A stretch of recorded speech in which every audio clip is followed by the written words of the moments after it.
वो कहते हैं ना, बुढ़ापे में आकर एक साथी की बहुत ज़रूरत होती है। पति के बिना पत्नी और पत्नी के बिना पति कितना अधूरा हो जाता है, इसका बुढ़ापे में एहसास होता है। माँ के जाने के बाद तो बाबूजी की भी जीने की चाह समाप्त हो गई थी, इसीलिए वे भी जल्दी ही हमें छोड़कर चले गए। जब तक माँ बाबूजी थे, मैं मायके कभी भी चली जाती थी, पर बाद में पता नहीं क्यों एक लक्ष्मण रेखा सी खिंच गई। 1 साल हो गया था मुझे मायके गए, यहाँ तक कि इस बार रक्षाबंधन पर भी मैंने राखी भेज दी थी। पर इस बार भैया के बहुत आग्रह पर मैंने छुट्टियों में मायके रहने का 2 दिन का छोटा सा प्रोग्राम बनाया। पूरे रास्ते ट्रेन की गति और मेरे ख्यालों की गति जुगलबंदी कर रहे थे। बाबूजी की बरसी के बाद पहली बार मायके जा रही थी। सबका व्यवहार कैसा होगा, यही सोचकर हृदय बैठा जा रहा था। जब से बाबूजी ने अपनी वसीयत में भैया के साथ मेरा नाम भी जोड़ दिया था, तब से भैया भाभी का व्यवहार मेरे लिए बदल गया था। रिश्तों में एक अजीब सी दरार आ गई थी। भाई बहन का प्यार वसीयत की बलि चढ़ गया था।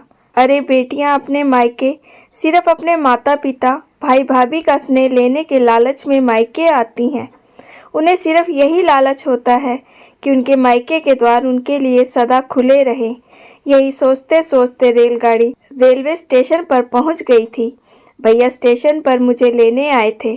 स्टेशन से घर तक सिर्फ भैया ने 2 वाक्य बोले थे, कैसी हो छोटी, रास्ते में कोई तकलीफ तो नहीं हुई। बस उसके बाद तो भैया ने जैसे मौन व्रत रख लिया था। घर पहुंचकर भाभी ने जिस तरह से दरवाज़ा खोला, उनके व्यवहार से मन में कुछ दरक सा आ गया। घर में चारों तरफ माँ बाबूजी की यादें बसी थीं और हर कोने में मेरा बचपन खेल रहा था।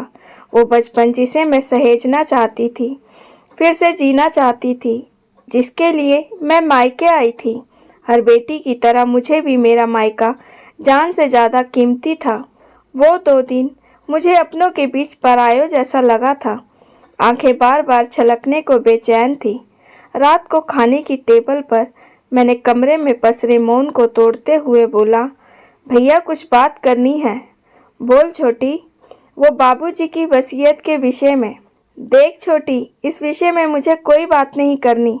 इसके अतिरिक्त कुछ और कहना हो तो बोलो, कहकर भैया उठकर अपने कमरे में चले गए। लता, तुम सिर्फ 2 दिनों के लिए अपने मायके आई हो, आराम से रहो, भाभी कहकर टेबल से सामान उठाने लगी। सिर्फ 2 दिन? भाभी के कहे ये शब्द मेरे कानों में शीशा खोल रहे थे। मैं बिना किसी कसूर के अपने मायके में मुजरिमों के कटघरे में खड़ी थी, जिसकी सुनवाई होना नामुमकिन सी थी।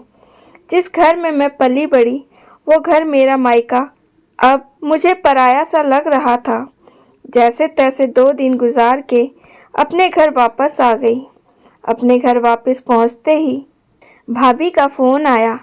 लता, ठीक से पहुंच गई तुम? रास्ते में कोई परेशानी तो नहीं हुई? वह थोड़ा हिचक कर बोली, हाँ भाभी, पहुंच गई। मैंने रुंधी आवाज़ में बोला। लता, ये लिफाफा तुम टेबल पर छोड़ गई थी? वे फिर हिचकते हुए बोली, भाभी छोड़ नहीं गई थी, रख कर आई थी, आप लोगों के लिए। लता, तुमने ये क्यों किया? भाभी, मैंने तो सिर्फ अपना फ़र्ज़ निभाया है। यही बात तो मैं आप दोनों से करना चाहती थी, पर ये तो आपकी ही अमानत है, वापस तो मुझे देनी थी। बाबूजी ने अपनी प्रॉपर्टी में मुझे हिस्सा दिया, ये उनका फ़र्ज़ था, और उस हिस्से को जिसका हक था, मैंने उसे वापस करके अपना फ़र्ज़ निभाया। भाभी, मुझे आपकी प्रॉपर्टी नहीं, आप लोगों का प्यार चाहिए, साथ चाहिए, और वो अपनापन चाहिए जिसके लिए बेटियां अपने मायके आती हैं। मायका एक बेटी के लिए उसका अस्तित्व होता है। उससे दूर होने की जो पीड़ा होती है, वो बहुत असहनीय होती है। मेरा मायका वसीयत की बलि चढ़ रहा था भाभी।